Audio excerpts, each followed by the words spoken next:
Hey everybody, Merry Christmas, Happy New Year. Sorry I haven't been doing these things. It's been busy and it's been tiring over the last number of days and week with various events going on. You guys know what I'm talking about. Um, so I'm just going to finish the Christmas story then. Um, it's until verse 21. So let's just read the rest. Starting in verse 15. When the angels had left them and gone into heaven, the shepherds said to one another, "Let's go to Bethlehem and see this thing that had happened, which the Lord has told us about." Ha! you know, something. Here's another question. So the shepherds decide to go and uh, see Jesus in Bethlehem. So it's a fairly long walk. What happens to their sheep while they're gone?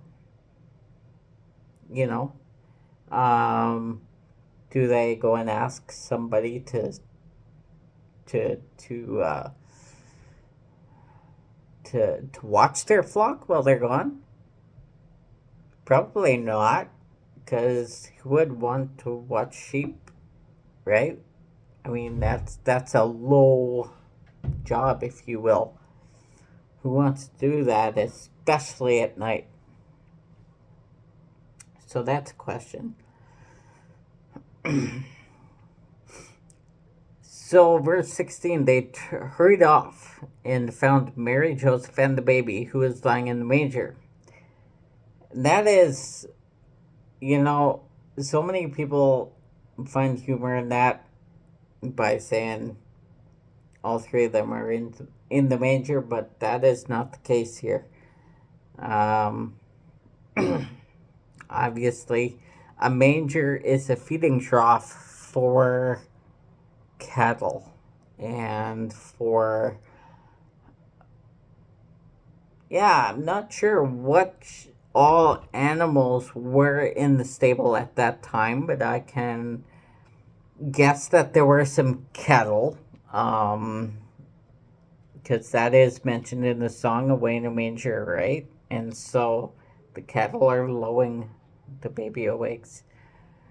And so there were probably some sheep in there too, and some goats, and maybe a few donkeys, a couple of horses, maybe. And if we hear this song "Silent Night," that would have been anything but a silent night in there, don't you think? It would have been extremely noisy. The cows mooing, the sheep batting, or whatever sound they make, and donkeys doing their thing, and horses doing their thing. It wouldn't have been a silent night by any means. Um, and then there's the sounds, whatever sounds that Mary's making when she's giving birth, right? And so that was anything but a silent night there. That thought just came to me. Um, so verse 17, when the shepherds had seen him, they spread the word concerning what they had seen about this child. But my question is, who would listen to them? Because it's they're shepherds. Who would want to listen to them? They are the low class. They weren't even allowed to testify in a court of law if needed be. I mean, a shepherd. What would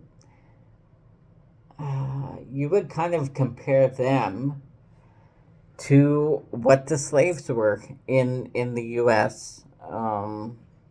Back a long time ago, um, but worse, I would say. Um, Verse 18, and all who heard it were amazed at what the shepherds said to them. That's contrary to what I just said. So that's interesting that they were amazed at what the shepherd said to them. They actually were taken seriously. Like these guys who saw these angels singing to them in the field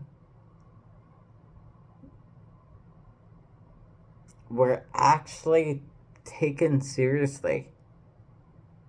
That's kind of cool. Verse 19, but Mary treasured up all these things and pondered them in her heart. And who wouldn't, you know? She knew that Jesus was going to be a thing. Not a political thing, but a spiritual thing. Like I said in earlier videos, this was the first time that God had been talking in the last 100 years.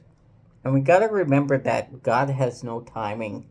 And so our timing is way different than anything eternal. And so we live in the year 2023, but there's no timing with God. So that's really, really interesting. The angels, the shepherds returned,